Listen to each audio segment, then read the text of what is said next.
Kapuso Primetime King, Mr. Ding Dong Dantes.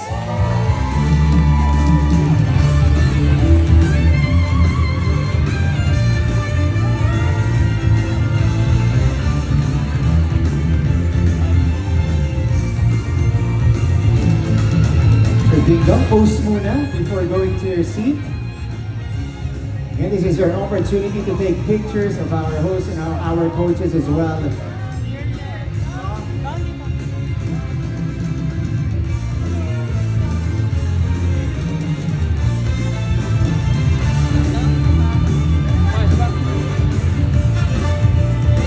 Other side naman daw. Yes. So, sir. Alright, these individuals returning as coaches this time for the Voice Kids. First up, Mr. Billy Crawford.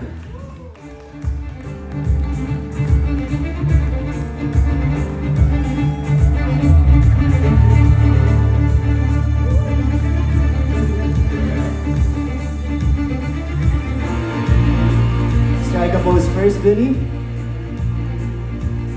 Strike a pose. Any pose. If you want to be creative, go ahead. On the other side this time.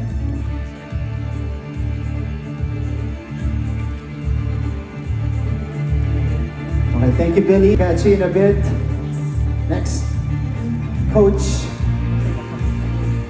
Oh, she is the multi-awarded and best-selling record star. Let's welcome Miss Julie Ann San Jose.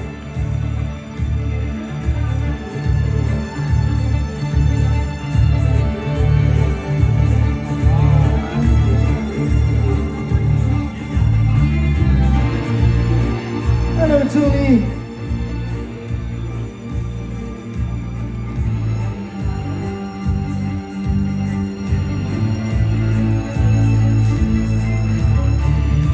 We have our official photographer right there at the middle.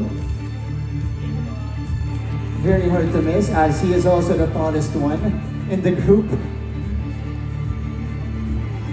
All right, thank you so much, Miss Julie Ann San Jose. Next, coach, lead singer and choreographer of the world's well-loved P-pop boy group, SB19.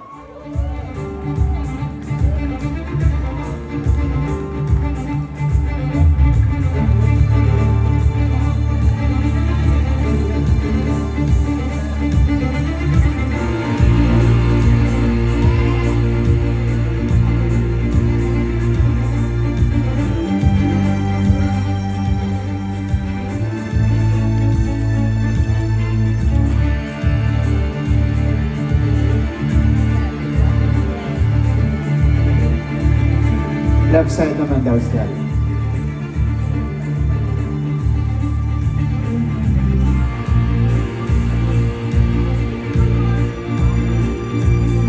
One more right there in the middle. Alright, thank you so much, Stel, for returning coaches. But we got one more to introduce. Joining for the first time as coach is SB19's leader, main songwriter, and producer. Let's all welcome and give a warm Kapuso welcome to Pablo!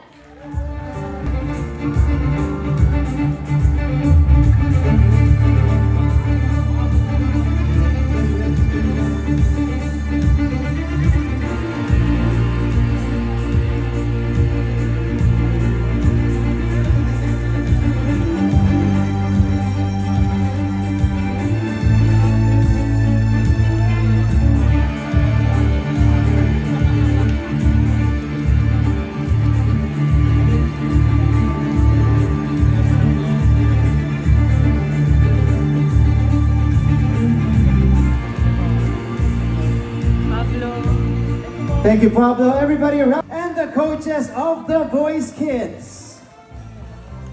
Yes, it's finally here. All right, so before we go to our questions, before we open the floor for our questions, first from our friends from the press, let's have a quick photo op with the entire ensemble here. So I'm requesting our coaches first and proceed here to the front of the stage.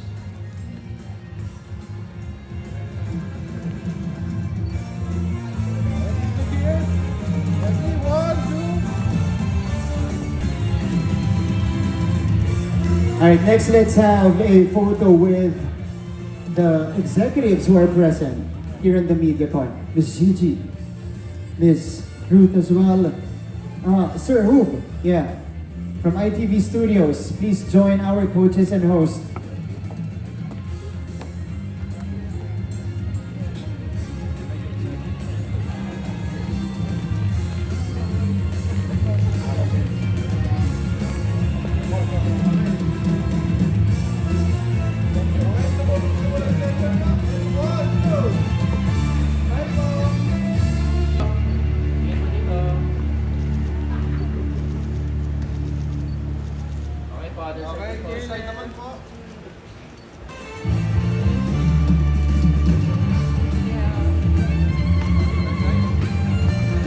Thank you to our executives and of course to our coaches and hosts. You may now proceed to your seats. Alright, so our coaches and hosts are all here on stage already. So let's start with the questions. We'll begin with Sir Don Sarmino of Abante. Okay, magandang hapon. Good morning sa inyong lahat. Mabuti safe kayo nakarating dito and we're so excited to share all these with you. Kung ano ang dapat napakarami. Coming from the success of the previous season, nakita natin kung gaano siya naging ka-exciting in all aspects dahil nakita natin syempre yung chemistry at bardagulan ng ating mga hosts. Pero right now, syempre, meron tayong bagong host. Kaya very exciting to see yung sagutan nila, kung paano nila kukunin yung mga bago nilang mga aalagaan, di ba, etc. So, pero more importantly, looking forward tayo dito dahil kids na talaga siya. Okay. Di ba, nakita natin kung paano yung naging dynamic sa previous season. Pero ngayon, mas magiging interesting siya dahil pag bata nang involved, iba talaga yung nagiging emosyon eh. Iba yung nagiging affinity natin sa pinapanood natin, lalong-lalo na kapag nakikita natin at nararamdaman natin yung kanilang sincerity, nararamdaman natin yung kanilang eagerness na makamit talaga yung pangarap nilang maging isang singer. So para sa akin, ito yung ultimate na aabang talaga natin. Pero doon nakapag-tape na kayo, nakapag-shoot na tayo. Marami na kami nagawang mga So, workshops, diba, okay. activities around, but syempre, looking forward ako sa blinds na mangyayari pa lang. Okay. So far, hindi mo pa na-witness kung paano makipag-bardagulan si Pablo sa kanyang, like kay Stel, or kay Julia, or kay Didi. Sa backstage. Sa Okay. backstage. Oh. Pero syempre, nakikita naman natin sila, makikita natin sila paano sila mag-perform, di ba, as a band. Pero alam natin yung chemistry ngayon, relationship nila Billy, Julie, tsaka ni Stel. Kaya ito yung isa sa talagang makikita natin. Kasi alam natin, teammates sila, si Pablo tsaka si Stel. Pero kapag nasa The Voice stage na, malalaman natin kung ano yung magiging difference sa kanilang samahan, sa kanilang chemistry at relationship. Dahil siyempre, iba na yung goal nila dito, di ba? Makuha ang best kids na para mapunta sa kanilang team. Pero syempre hindi magpapatalo yung pinaka-bully ng lahat yan, di ba? Si Kuya Billy? hindi naman po na si Kuya Billy. Hindi ba siya? Pero siya ang pinaka-kuya. Anyway, of course, Dong, syempre, hindi ka lang host eh. Ikaw din ang mga kasama ng mga ng talents, ng family sa before and after ng blind audition. So, paano mo pinaghahandaan yun? And ano yung mga nakikita mong scenario agad-agad? Sa tingin ko, never po kayo magiging handa talaga sa mga ganitong klaseng sitwasyon. Kahit nung experience ko sa last season, meron mga kids na rin kasi na sumali. Unfortunately, wala masyadong nakapasok talagang umabot hanggang dulo. So doon pa lang may snapshot ka na sa anong po pwede mangyari kapag The Voice Kids. And talagang emotionally difficult because Siyempre ang gusto natin, especially sa mga bata, makamit talaga nila yung pangarap. Ayaw natin na disappoint sila. Yes. At yun yung mga nangyayari talaga backstage. Kaya kung papaano ako maghahanda sa paparating na blinds, hindi ko talaga alam. I guess yun talaga yung isang bahagi ng show na alam natin kailangan mangyari. Pero the best that we can do is just really comfort them and assure them that this is not the end, di ba? Of their dreams. Marami pang po pwede mangyari and maaaring siguro isang magandang experience ito para sa kanila makapagtanghal sa entablado. Oo, kasi especially dito, isa lang ang winner talaga, di ba? So, Correct. dapat mapapaghandaan nila kung paano sila Tama. tumanggap ng pagkatalo. And I think yun yung magiging role talaga ng ating mga coaches na may paliwanag sa kanila that this is a journey, di ba? This is an experience that not everybody will have. Pero in the process of doing all this, marami kang matututunan sigurado. Lalong-lalo na bilang isang bata. But of course, ano ka naman, praktisado ka naman because may Zia and Sixta na pwede mong, kumbaga, nakita namin kung paano ka maging tatay. Yun na, kaya rin siya mahirap dahil parang may isip mo na, parang anak ko na itong mga ito, paano kaya kung sila rin yung nandito, paano kung malagay sila sa ganitong sitwasyon. And yung mga kids, iba-iba ang iba-iba ang characters. Di ba? Merong nakakaintindi, nakakatanggap ng defeat, merong hindi. Lahat yan, hindi natin mapapaliwanag. So, which makes it more interesting and also challenging for me as a host. Ayan. Anyway, thank you and good luck sa iyo especially. Maraming salamat. Questions for Julie. So you're the only female judge, no? How is your working relationship now with all the other judges, especially with the new wife? A working relationship, para kasi mga brothers ko na kasi itong mga to eh. And ako kasi personally talaga growing up, parang one of the boys din ako. Kaya parang di nalalayo yung parang yung vibe ko whenever I'm with guys. So, pagkakasama ko silang lahat, parang komportable talaga ako. Tsaka alam ko na kahit na this is still a competition and may mga bagdagulan moments kami, parang it's just a normal sibling relationship between them. And ano specifically yung hahanapin mo this season when it comes to the kids? Tsaka may preparation ka bang ginagawa kasi syempre mga bata. Anything specific? Well, actually, I've been saying this all the time. Pero ang hinahanap ko kasi usually yung someone who who's versatile, who can do a lot of things, someone na pwede mong turuan ng kahit anong bagay at pwede mong kasama sa pag-explore ng mga bagay-bagay. And ako this time siguro hinahanap ko yung talagang, kasi pag bata, di ba, charming sila, di ba? Siguro yung hinahanap ko talaga. And yung may connection, hindi lang sa akin, pero sa mga manonood. Thank you. Thank you so much, Kate. And of course, and it's coming up next with Sir Robert Regentina of the Manila Bulletin. Sir Robert. Bob, yung kabab. Magandang hapon po. Okay, common question lang sa lahat.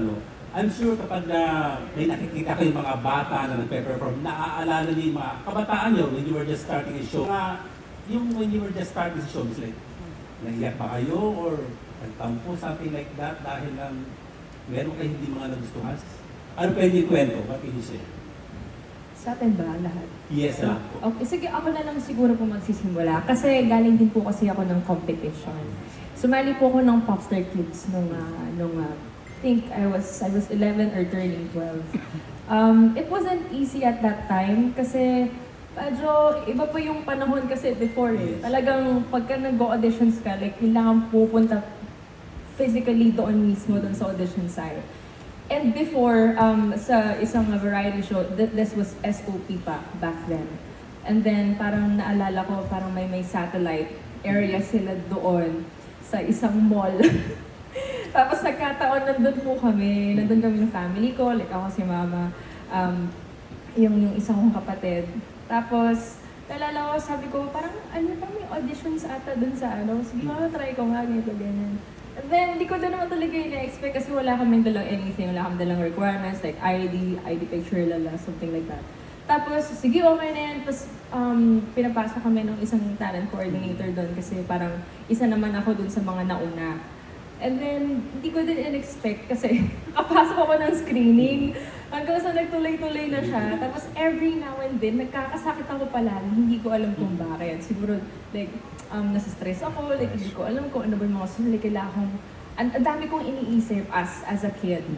Tapos, syempre, hindi ko pa alam kung ano yung mga dapat kong i-expect, kung ano ba yung mga dapat kong gawin kapag ka nandun ako. And then, nung nandun ako sa competition, syempre, nung first isala ko, parang hindi, kinakabahan ako. Pero sabi ko, sige, enjoy ko na lang to kasi baka, alam mo yun, like, once in a lifetime lang to moment na to eh. So, might as well, enjoy. And then, siguro, pag kung hindi man ako pala rin, okay lang, I'll go back to school, mag-aaral na lang ako ulit. Totally naman din yung gusto talaga ng mga magulang ko. And then, hanggang sa nagkaroon ako ng callback.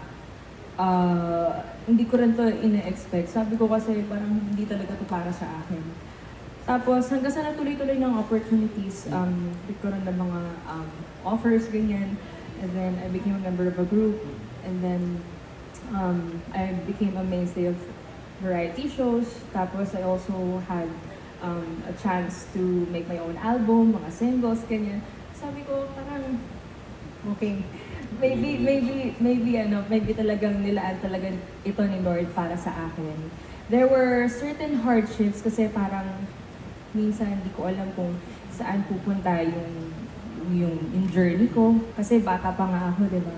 Tapos darating sa awkward stage, parang darating din sa point na parang wala nangyayari or like, dapat ba mag-stop na ako, mag-quit na ako siguro. Tapos sabi ko sa sarili ko, hindi, kasi binigyan ako ni Lord ng ganitong klaseng opportunity. Binigyan ako ni Lord ng ganitong klaseng mga talento, so I'm going to use it. Kasi ginamit niya akong instrumento para makapagpasaya ng mga tao and makapag-inspire ng mga tao, especially ng mga kabataan.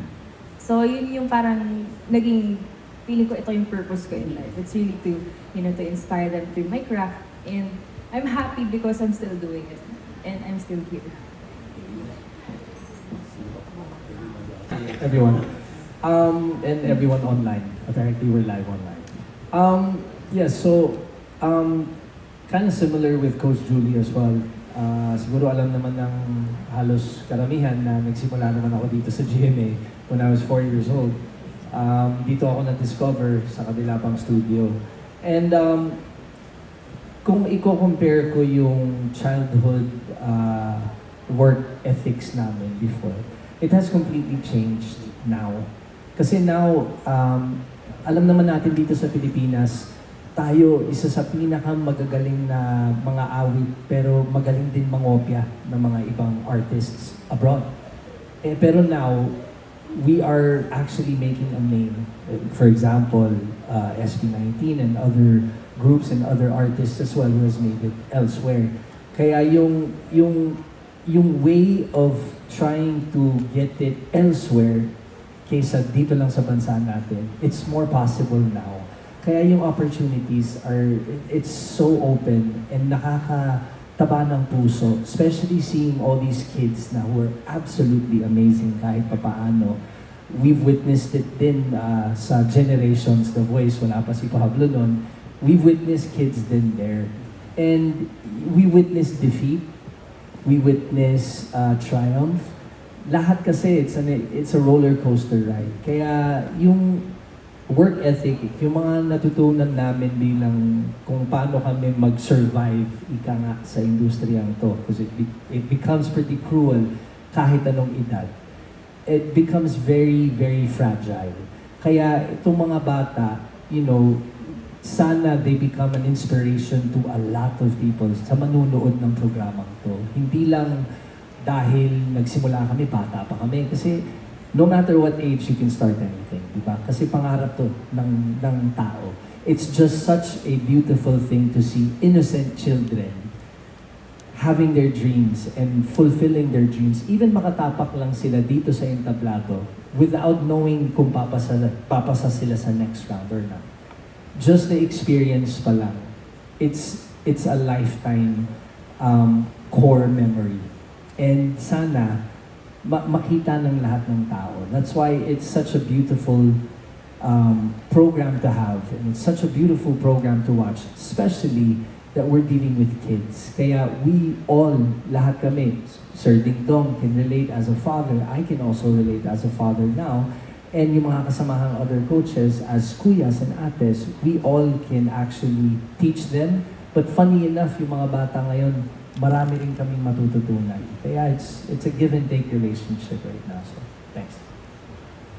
Ng araw. For me naman po, it's a different experience from them. Kasi ako po talaga, I started singing, I think high school na po talaga. Before, nag-try po ako na i-pursue yung singing. But I guess, iba talaga yung iniisip ko lang nung bata ko. And siguro dahil hindi rin sapat yung parang kakayanan ko, or syempre dahil bata ako, hindi rin kaya ng parents ko supportahan ako financially, parang hindi rin ganun kadali sa akin na mag-aral or mag-take ng mga, alam niyo po yung mga lessons or everything. Kasi nga dahil kapos din po. So parang nag-iisip na lang po ako ng ibang way na pwede kong gawin para lang po ma-express yung sarili ko, yung talent ko, which is nag-focus po ako sa dancing. But yung singing naman po kasi, masasabi ko pong meron na po akong talent din before. But I guess, yung maganda sa panahon po ngayon, sobrang ang daming mas access yung mga kabataan sa pag-aral ng kanta. Of course, meron tayong internet, madaling mag-aral ng kanta. And of course, kahit sa internet, may mga libreng vocal lessons, may mga libreng ganon, may mga affordable na mga vocal teachers. Hindi katulad po dati na talagang pupunta ka talaga sa mga bahay-bahay or sa mga lugar nila para makapag-vocal lessons. But now, kahit sa bahay nyo, pwede kayo sa internet, online, or pupunta yung teacher. Basta marami na pong access ngayon yung mga kabataan. And of course, super happy rin kami na marami ding mga ganitong klaseng programa na tumutulong and mas pinapatatag pa yung pangarap ng isang bata na may nakasuporta sa iyo, naniniwala kami sa iyo, and very welcome kayo to join any competition basta naniniwala ka sa sarili mo at alam mo meron kang talento at bagay na bagay ka dito. So, The Voice Kids is very, for me, blessing din. Not only for me, but also to all the talents na handang sumabak dito sa blind audition. Kasama ang kanilang supportive parents. Kaya naman po, ayun, super happy na naging part kami nito dahil magiging bahagi rin kami ng buhay ng mga bata na nangangarap. Katulad namin before. So, ayun po. Ano po, ako po si pakilala po. For me naman po, honestly, ako po kasi wala akong masyadong experience nung kabataan ko po. Pero ang alam ko lang, mahilig po talaga ako umawit. Tapos every time po siguro na nakakita ko ng siya na kumakanta, sobrang nai-inspire ako. Kasi doon din po kami nagsimula, lalo na po ni Stel. We're fairly new sa industry, pero we also had our share of challenges. Talagang merong point na talagang mag-give up ka. Pero back then, nung nagte-training kami, ang nasa isip lang namin nun, gusto namin mag-training araw-araw, gusto namin umawit, gusto namin ma-experience, makapag-perform sa malalaking stage. Ganon din po yung mga kids. Parang sobrang puro ng intention nila. Ginagawa nila yung bagay kasi yun nga po, yun yung pangarap nila, yun yung parang gusto nilang gawin sa buhay, yung umawit. Or even just to entertain people. Every time na nakikita ko sila, parang kapag napanghihinaan ako ng loob, naaalala ko yung nag-uumpisa pa lang yung SB19 kami ni Nestel. And through that, na-motivate ako, na-inspire ako. So, this kind of platform, The Voice Kids, sobrang blessing po siya sa akin kasi parang nare-relive ko yung feeling nang nagsisimula pa lang kami ng SB19. Kaya sobrang excited na ako ma-meet yung mga bata. Heart TV. Hello, good afternoon po. Ang question ko kay Quiz Billy, say pagko-coach or pag-mentor ng new talents, kasi syempre, alam naman natin na nagsimula ka sa pagiging kid talent. And did you ever see yourself being a role or mentor or coach? Yes, actually. One of my biggest coaches kasi sa buhay ko was my father. And I've always wanted to be like or at least close to my father. Absent kasi most of the time dahil sa trabaho yung tatay ko. So it gave me a sense of awareness pagdating sa trabaho and professionalism. Kaya bilang coach ngayon, medyo malaking role because first of all, it's for kids. Pero yung pagiging coach ko, I love coaching my kid, si Amari. And kumbaga, apart from trying to be a good husband, yung siguro Sir Ding Dong can attest to this as well, can agree, na we want the best for our kids.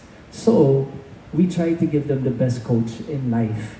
Every day, pag gumigising ako, before my family at that time, I was trying to perfect my craft. Which for all singers, for all actors, painters, whatever in the creative realm, is you have to work and you have to really put in lahat ng ginagawa mo. Kaya yung soul, yung dugo, yung pawis mo, binumuhos mo dito. Kaya it feels good to be a coach. And all of us naman, our roles in life is to coach and to teach good to others. So, kumbaga, automatic na tayong coaches in general. Ito lang, enhance lang ako for the professional coaching pagdating sa performances. And that's why, I have my idols. I have yung mga talagang tinitingala akong mga artists na nag-i-inspire sa akin and they have coached me. So why not, if I'm capable of coaching others, take and grab the opportunity. Kaya ako nandito po. And ano na lang po yung natutunan mo as a performer na gusto mong turo sa kids, especially mapupunta sa teen? Yung game plan ko ito, honestly, ito yung nasa isip ko. At an early stage pa lang, pagdating dito sa blind auditions, once na makabuo na ako ng team ko, ang strategic or strategy ko dito is I have to tell and be honest with the kids and tell them that this is a competition kahit pa paano. Sa isang kompetisyon, may mananalo at may matatalo. Pero gusto ko lang din i-embed sa kanila na hindi matatapos yung career nila, yung buhay nila dahil sa isang kompetisyon. Because we have to accept defeat din kahit pa paano. So, gusto ko lang i-embed sa mga utak ng mga bata na they're here to work. Kaya yun yung pwede kong ituro sa kanila. Yung work ethics. Professionalism, isa na rin yun. And also, how to love and to be passionate about their craft, which is singing. So, pagdating sa performance, yung pwede kong ibigay din sa kanila, kung ito yung hilig nila, they really have to give their heart. Kaya, I'm just really thankful and blessed that I'm given this opportunity to siguro makabalik lang sa kapwa ko, whether kahit anong edad. Pero it's just such a blessing na manggagaling pa sa akin na makaka-coach pa ako sa mga kabataan. So, it drives me in a good direction. Yun po. Thank you, congrats. Thank you po. Thank you, Sir Rick. Hi, good afternoon, everyone. First of all, congratulations for the Voice Kids. But anyway, coming from the Voice generations, how do you think your experience going to be different this time with the Voice Kids? I think it will be challenging for me.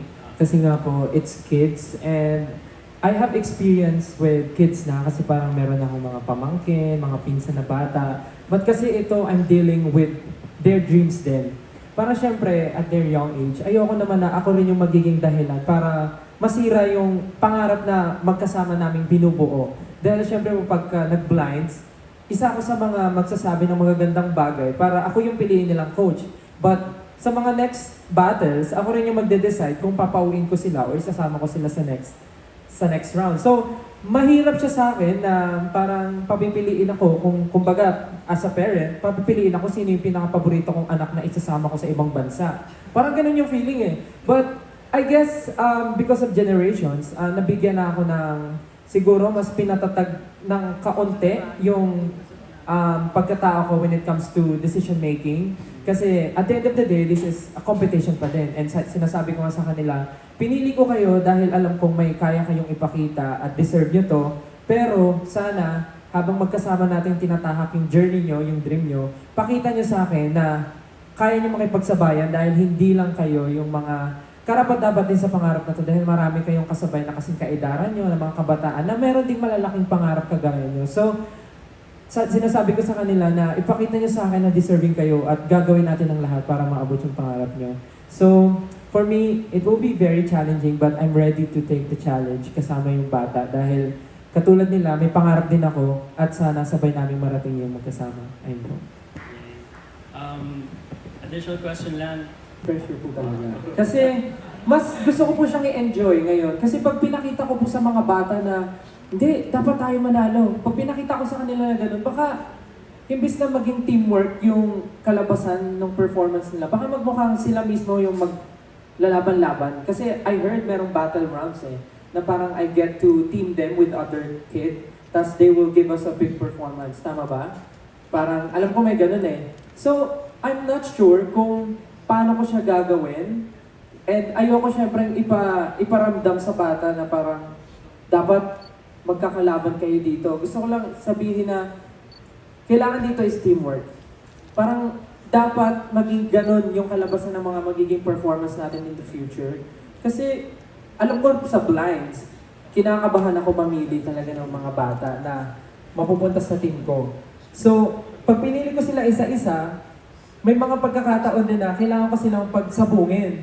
So, mahirap yun for me. So, ayokong iparamdam sa mga bata na, kailangan this year dapat sa Stellbound pa rin yung mananalo. Kasi, I'm really enjoying this moment and gusto ko lang iparamdam sa bata na itong moment na to ay dapat enjoy din nila. Kasi minsan lang to mangyayari sa edad nila. Dahil ako personally, never ko to na-experience sa katulad ng edad nila. So, ayokong iparamdam sa kanila na parang dapat ibigay niyo sa akin yung trophy again this year. Dahil gusto ko lang mag-enjoy kaming lahat as coach and mapakita sa lahat ng bata na healthy environment ang competition na ito. So, ayun po. Thank you and good luck with the show. Thank you po. Thanks, Sir Nicky. Next. Hi, good afternoon to everyone. May question na for Pablo. So, pakwento lang Pablo, yung reaction mo. Nung first time ko po marinig na in-offer po sa akin yung pagiging coach sa The Voice Kids, nagulat po talaga ako kasi hindi ko siya na-expect kasi nandito na si Stel. Pero for me, parang sobrang interested din po ako sa kanya kasi nasa point in life ako na gusto ko talagang ibahagi yung knowledge na natutunan ko. Especially sa pag-perform with these guys for almost like 7 years na ata po. And mahilig din po ako mag-produce. So, it felt like right opportunity siya for me. Kaya talagang nung sinabi sa akin na gusto mo bang maging coach sa The Voice Kids, sabi ko, parang nag-isipan ko na saglit. Pero sabi ko, grab ko na to kasi ito na yung opportunity para maipakita ko kung ano yung, maibahagi ko kung ano yung natutunan ko for the past years. Since ikaw yung bagong pasok sa grupo, kumusta yung adjustment? Parang hindi ka ba nahirapan? And curious lang din ako in particular sa inyo, Mr. Parang dito ba wala muna yung fact na magkagrupo kayo? Hindi po. Unang pasok ko pa lang parang matagal na kami magkakakilala. Kasi dito po talaga sa team ng coaches, parang, ewan ko, asaran agad, alam niyo po yun. Parang hindi kami nagtatrabaho, parang magkakaibigan na kami matagal na. Tapos si Julie naman, syempre sister kasama ko lagi, minsan nakakasawa na nga, pero ayos lang din. Same lang naman din. Pero ayun po, yung nakatrabaho ko na rin po si Miss Julie, yan po, kasi si Kuya Billy, yung mga hobbies din namin magkakapareha. So madali talaga kami nakapag-connect sa bawat isa. And nung nag-start na yung promotional activities ng The Voice Kids, doon ko naramdaman na parang parte talaga ako ng family ng coaches ng The Voice Kids. So, nagpapasalamat din ako doon kasi nakakapagtanong din ako sa kanila, ano yung experience niyo sa The Voice Kids? Paano ba? Kasi especially kids nga to. Kids yung mga i-handle namin.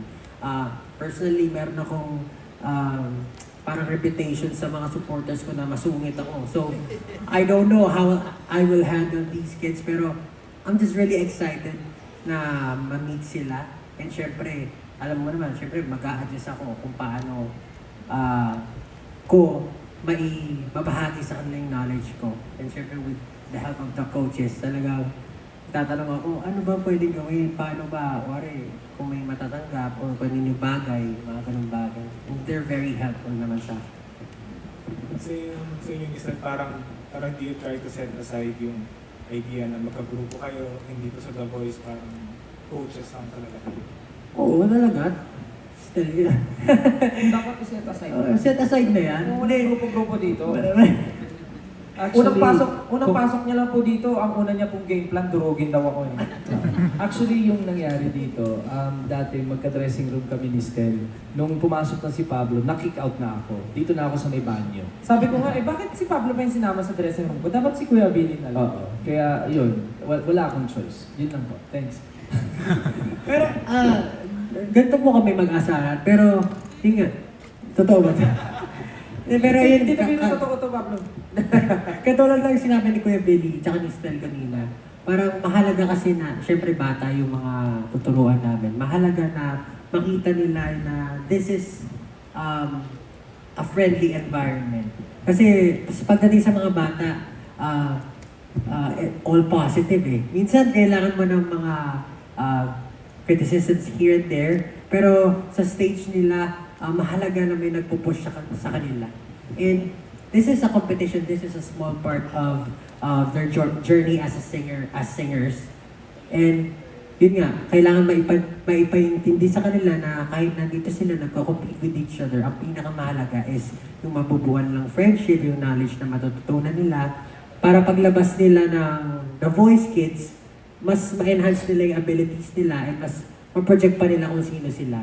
Yun lang yung pinaka-important role ng The Voice Kids talaga. Yung bigyan sila ng experience na hindi nila malilimutan at ma-inspire sila to achieve or continue their dreams. And lastly na lang, sabi mo kanina may reputation kaya appearing na masungit. So what do you think will make the kids gravitate toward you? Siguro, ako nung bata ako, kapag may inaasar ako, tapos naaasar, lalo kong inaasar. So, siguro, ganun yung mga bata. Baka may mga ganun mga bata, makakulit, na parang pag nakikita nila na medyo ganun yung ugali ko, baka lalo silang ma-attract sa akin. Sana ganun yung mangyari. Pero ako naman kasi, I've been working with different artists kasi. I produce songs as well. So, nakapagtrabaho na ako sa iba't ibang timbre ng boses, iba't ibang ugali. And I think yun din yung magiging parang advantage ko pagdating sa pag-handle ng mga talents. Kasi, for sure, sa experience ko, kaya ko silang magabayan para ma-maximize pa yung potential nila. Kung mababa man yung boses nila, mataas, or mid lang, kung timbre pa nila manipis, makapal, for sure, matutulungan ko sila doon. And sana makita nila sa akin yun at mag-work kami together to win this competition. Alright, salamat and good luck sa inyo. Okay, let's acknowledge the presence of GMA's Vice President for Corporate Affairs and Communications. Let's welcome Ms. Angel Javier Cruz. Ms. Angel. Eka Abaya of GMA International. Hi, good afternoon. It's very interesting for us to see is that this format, traveling in 76 countries and kids reaching 48 countries, never ceases to amaze us. And we had battle recordings yesterday, and I can't say, but we had a certain battle, and I think I see the coaches nodding. There was no one left in the studio with dry eyes. The quality combined with the passion and the emotion. The little boy we're talking about is like 7 or 8 years old. And you see the kids are so determined to show their passion. It's really heartwarming to see. All right, thank you very much. You're welcome. One last from Mr. Jake Napoles of GMA Web. Hey, good afternoon po. Yung question ko po para kay Miss Gigi. Okay. Following the success of The Voice Generations, how different is the experience? The overall format is the same, right? Actually, I asked Hoop nga kanina kung ano yung difference. So, he said, the main difference is, di ba? So, it's the stories that you tell, that are different. You tell the stories of families versus you tell the stories of the kids. Iba yung emotions na makukuha mo. Parang yung dreams ng mga bata na gusto mo i-support, you want to, that's what we are highlighting, di ba? Yung story sila, ba't nila ginagawa to? Ano yung nakakapagpasaya sa kanila? Yan. So, yun yung focus na nakikita namin na main difference niya, but I think the show itself, the format itself, is really all about allowing the talents to pursue their dreams. So, Thank you po.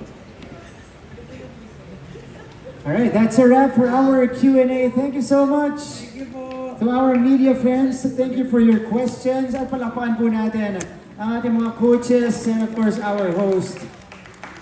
They've been so generous with their answers today. All right, but before we let everybody go, again, hashtag for today is hashtag The Voice Kids MediaCon. All right, before we officially end the program, let's get a quick message from our coaches and hosts. We'll begin. Thank you again po so much for coming and for spending your time with us.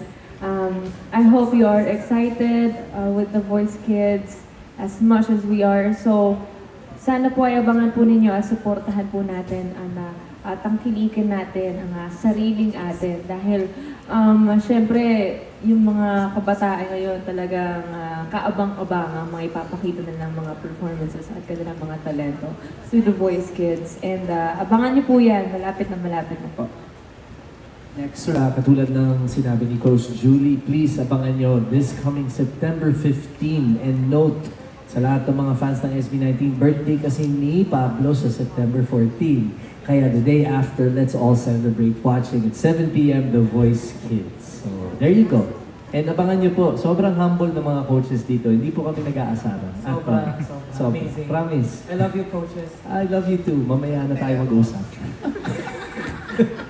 Katulad po ng sinasabi ng other coaches, please po abangan nyo po ang The Voice Kids. Super excited po kami dito dahil talagang masaya tong season na to for sure dahil we are dealing with kids and sana po supportahan nyo po. Hindi lang ang show, of course, pati po yung mga talented kids natin. We are very excited. The Voice Kids, every Sunday po yan, 7 p.m. Maraming salamat po. Okay. Pablo. Po lahat, gusto ko lang po pasalamatan ulit yung lahat ng bumubuo ng The Voice Kids. For me, this is a very great opportunity talaga na to improve myself and syempre to grow with the kids na matuturuan po namin. And salamat din sa lahat ng coaches. For sure, may enjoy din ang sambayan ng Pilipino, ang sobrang talentadong mga Pinay na ito. And yun po, maraming salamat po. Abangan niyo po ang The Voice Kids. Ulitin ko lang po, September 15 na po yan, every 7 p.m. ng Sunday. Salamat po. Thank you, Pablo. Mr. Ding Dong Dantes. Yeah, so alam niyo po, bilang host, mapalad ako, sobrang saya ko na kasama ko sa show na ito, ang napaka-talented na mga coaches na ito. Alam ko na kahit hindi naman ako kino-coach nila, kahit pa paano marami ako matututulan sa kanila. Kahit hindi naman din ako singer, baka pagkatapos ito maging singer na rin ako dahil sa mga nakukuha ko sa kanila.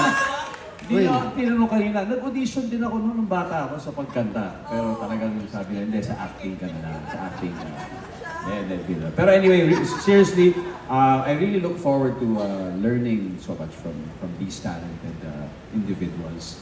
Pero alam kong mas magiging excited ang mga manonood dahil, at ako rin, dahil masasaksihan nila ang pagkamit ng pangarap nito mga batang ito through The Voice Kids. Kaya maraming salamat for a program like this na magiging platform at vehicle sa pagtupad ng mga pangarap ng ating mga kabataan. Kaya thank you very much sa inyo. September 15, ang The Voice Kids, alas 7 ng gabi. They've said already, The Voice Kids, this September 15, 7:05 p.m. on GMA Network. Maraming salamat din po sa ating mga kaibigan mula sa media for joining us here this afternoon. Hashtag for today is hashtag The Voice Kids MediaCon if you guys are planning on posting on your social media accounts. And Global Pinoys can also catch it via GMA Pinoy TV. Palakpakan ulit po natin sila.